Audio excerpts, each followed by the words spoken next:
కర్నూలు జిల్లా ఆదోని పట్టణంలో దొంగలు రెచ్చిపోయారు. సింహపూర్ ఎస్టేట్లోని ప్రభుత్వ ఉద్యోగి వంశీకృష్ణ ఇంట్లో భారీ చోరీ చేశారు. 60 గ్రాముల బంగారం, 400 గ్రాముల వెండి ఆభరణాలు అపహరించారు దొంగలు. మరో 2 ఇళ్లలో తాళాలు పగలగొట్టి చోరీకి విఫలయత్నం చేశారు. ఏడాదిలోపే 3-4 సార్లు చోరీలు జరగడంతో కాలనీ వాసులు ఆందోళన వ్యక్తం చేస్తున్నారు.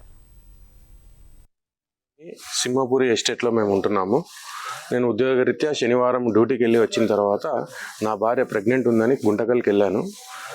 శనివారం రాత్రి ఈ సంఘటన జరిగింది. మా ఇంట్లో రాబరీ జరిగింది. మార్నింగ్ నాకు ఈ మధ్యాహ్నం 3 గంటలకు అలా చుట్టుపక్కల వారు ఇన్ఫామ్ చేశారు.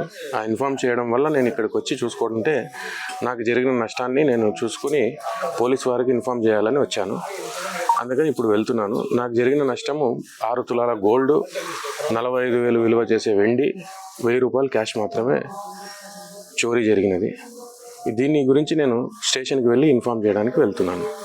మొన్న శనివారం రాత్రి జరిగిన సంఘటనలో ఇక్కడ ఒక దొంగలు వచ్చేసి ఒక 3 నెలల కింద 2 ఇళ్ళని కూడా దొంగతనం అవడం జరిగింది. దాంట్లో పాటు మా ఇల్లు కూడా చోరీకి గురైంది.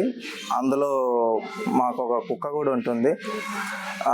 కుక్క బిస్కెట్లు ఇచ్చి దాంట్లో మత్తు మందు కలిపి స్పృహ కోల్పోయేలాగా ఆ కుక్కని చేశారు. అలాగే ఆ కుక్కని పైన పెట్టేసి కింద మా ఇంటి వాకిళ్ళు ఇంకా సామాగ్రితో తలుపులు పలగొట్టడానికి చూశారు. కానీ ముందిల్లు పలగొట్టారు. అక్కడ ఏం దొరకలేదని మా ఇంటి కూడా చోరీ చేయడానికి వచ్చారు.